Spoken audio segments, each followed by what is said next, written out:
আকাশবাণী কলকাতা। খবর পড়ছি শুভব্রত মুখোপাধ্যায়। বিশেষ খবর।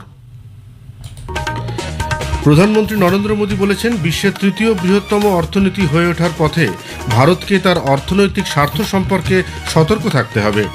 কেন্দ্রীয় সড়ক পরিবহন ও মহাসড়ক মন্ত্রী নীতিন গডকরি জানিয়েছেন, 2014 থেকে আজ পর্যন্ত জাতীয় মহাসড়কের দৈর্ঘ্য 120% বৃদ্ধি পেয়েছে।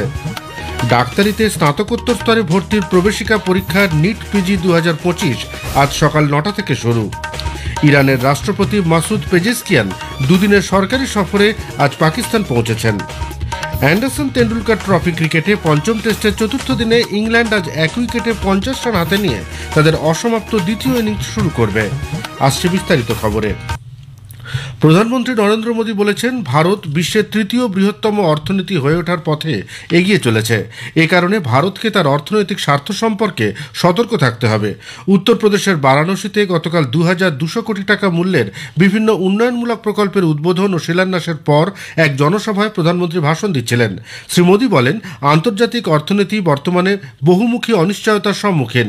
এই অবস্থায় প্রতিটি দেশই তাদের নিজেদের স্বার্থ রক্ষার উপর জোর দিচ্ছে। নাগরিকদের দায়বদ্ধতার কথা স্মরণ করিয়ে দিয়ে প্রত্যেকের কাছে স্বদেশী ভাবনার শপথ গ্রহণের আহ্বান জানান তিনি। স্বদেশী বলতে তিনি ভারতের প্রচেষ্টায় প্রস্তুত যে কোনো জিনিসকে বুঝিয়েছেন। তিনি আরও একবার ভোকাল ফর লোকালের আহ্বান জানান। और जो चीज भारत के लोगों के कौशल्य से बनी है, भारत के लोगों के पसीने से बनी है, हमारे लिए बहुत स्वदेशी है। हमें वोकल फॉर लोकल मंत्र को अपनाना होगा। हम संकल्प लें कि हम मेक इन इंडिया प्रोडक्ट्स को ही बढ़ावा देंगे। हमारे घर में जो भी नया सामान आएगा वो स्वदेशी ही होगा। ये जिम्मेदारी हर देशवासी को लेनी होगी। তিনি প্রতিটি ব্যবসায়ী এবং দোকানদারকেও শুধুমাত্র স্বদেশী দ্রব্য বিক্রি করার আহ্বান জানান। আসন্ন উৎসবের মরশুমে স্বদেশী দ্রব্য ব্যবহারের মাধ্যমে মহাত্মা গান্ধীর প্রতি প্রকৃত শ্রদ্ধা জ্ঞাপন সম্ভব হবে বলে তিনি মন্তব্য করেন।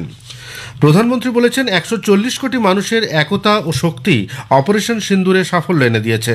গতকাল তিনি তার সংসদীয় কেন্দ্র বারাণসী থেকে প্রধানমন্ত্রী কিষাণ সম্মান নিধি PM কিষাণ প্রকল্পের 20তম কিস্তির টাকা প্রদান করেন।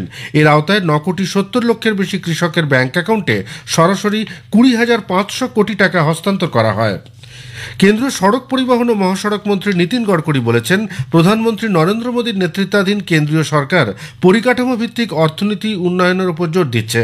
এ কারণে জাতীয় মহাসড়ক কর্তৃপক্ষ NHAI এর আওতায় জাতীয় মহাসড়কের দৈর্ঘ্য 120% বৃদ্ধি পেয়েছে। 2014 জাতীয় মহাসড়কের দৈর্ঘ্য ছিল 4000 কিলোমিটার। 2025-এ তা বেড়ে দাঁড়িয়েছে 8700 কিলোমিটার। শ্রী গডকরি গতকাল অন্ধ্রপ্রদেশের মঙ্গলাগিরিতে এক অনুষ্ঠানে ভাষণ দিচ্ছিলেন। তিনি বলেন, সড়ক পরিকাঠামো উন্নয়নের জন্য পরিবহন খরচ 10 থেকে 16% পর্যন্ত হ্রাস পেয়েছে। চলতি বছরের ডিসেম্বরের মধ্যে এই খরচ আরও 9% কমতে পারে বলে তিনি আভাস দেন।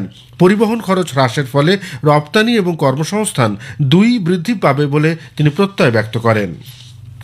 কেন্দ্রীয় কৃষি ও কৃষক কল্যাণ মন্ত্রী শিবরাজ সিং চৌহান জানিয়েছেন, দেশের কৃষকদের স্বার্থের বিনিময়ে সরকার কোনো চুক্তিতে স্বাক্ষর করবে না। পাটনায় গতকাল প্রধানমন্ত্রী কিষাণ সম্মান নিধি প্রকল্পের আওতায় আর্থিক সহায়তার সরকারি সুবিধা হস্তান্তর ব্যবস্থার অনুষ্ঠানে শ্রী চৌহান বলেন, মোদী সরকার কৃষকদের স্বার্থকে সর্বোচ্চ অগ্রাধিকার দিচ্ছে। কোনো কিছুর বিনিময়েই কৃষকদের স্বার্থের সঙ্গে আপোষ করবে না সরকার।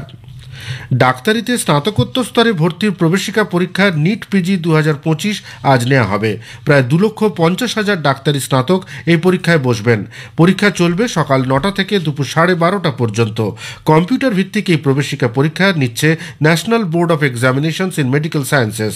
পরীক্ষার্থীরা সকাল 7টা থেকেই হলে ঢুকতে পারবেন। সকাল 8:30 পর্যন্ত তাদের পরীক্ষা হলে প্রবেশ করতে দেওয়া হবে।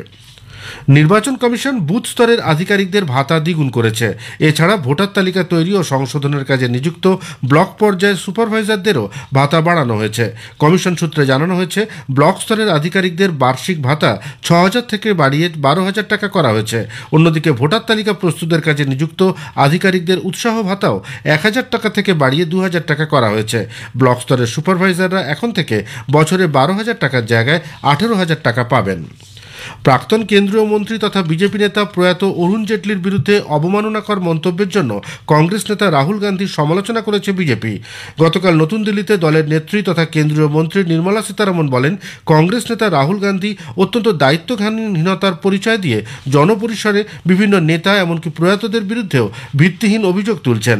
উল্লেখ্য, গতকালই শ্রী গান্ধী নতুন দিল্লিতে এক অনুষ্ঠানে দাবি করেন, কেন্দ্রীয় সরকারের আনা 3টি কৃষি আইনের বিরোধিতা যাতে না করেন সেজন্য তাকে এবং অন্যান্য বিরোধী নেতাদের হুমকি দিয়েছিলেন শ্রী জেটলি।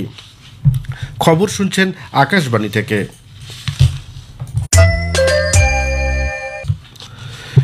আমাদের সংবাদ শোনা যাবে ইউটিউব চ্যানেল আকাশবাণী সংবাদ বাংলা, ফেসবুক ও ইনস্টাগ্রাম আকাশবাণী সংবাদ কলকাতা এবং এক্স হ্যান্ডেল AIR নিউজ কলকাতাতে।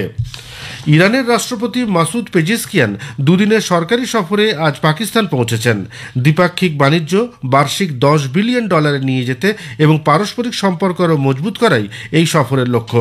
পাক প্রধানমন্ত্রী শেহবাজ শরীফ, উপপ্রধানমন্ত্রী ইশাক দার এবং তথ্যমন্ত্রী আতাউল্লাহ তারার ইরানি রাষ্ট্রপতিকে নূর খান বিমানঘাটিতে সাদর অভ্যর্থনা জানান।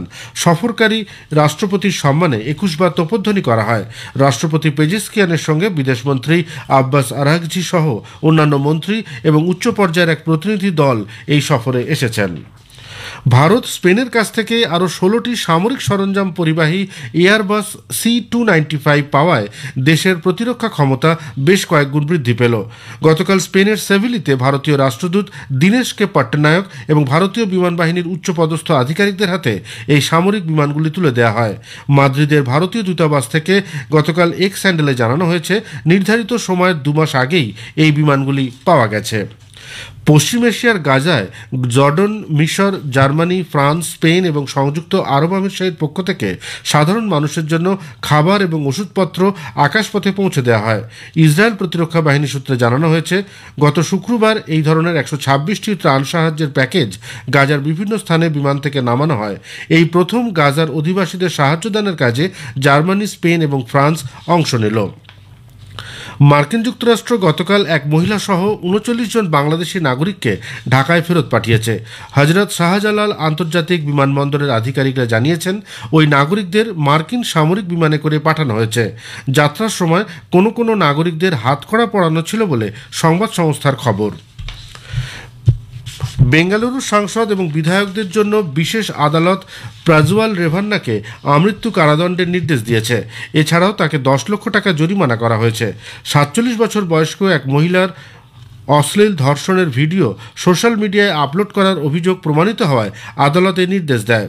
প্রাক্তন প্রধানমন্ত্রী HD দেবগৌড়ার নাতি প্রজ্জ্বল তার ক্ষমতা অপব্যবহার করে ওই মহিলাকে বারবার ধর্ষণ করেন বলে অভিযোগ উঠেছিল, তা প্রমাণিত হওয়ায় এই নির্দেশ দেওয়া হয়েছে। ধর্ষিতা ওই মহিলাকেও 7 লক্ষ টাকা দেওয়ার নির্দেশ দিয়েছে আদালত।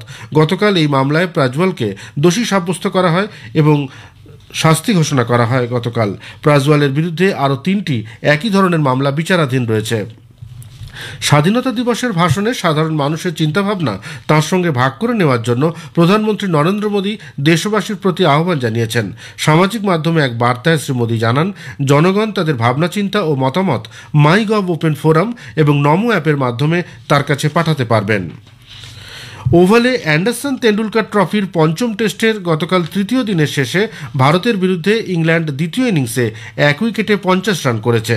জিততে হলে ইংল্যান্ডকে আরও 324 রান করতে হবে।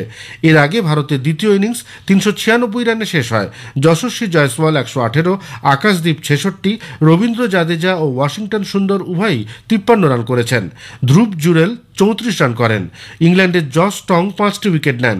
উল্লেখ্য, ভারতের প্রথম ইনিংসে 224 রানের জবাবে ইংল্যান্ড প্রথম ইনিংসে 247 রান করেছিল। 134তম ডুরান্ড কাপে গতকাল দ্বিতীয় ম্যাচে নর্থ ইস্ট ইউনাইটেড জয় পেয়েছে। শিলংয়ের জওহরলাল নেহরু স্টেডিয়ামে গতবারের champion north east United FC মালয়েশিয়ার আর্মড ফোর্সেসের বিরুদ্ধে 3-1 গোলে জয় পেয়েছে।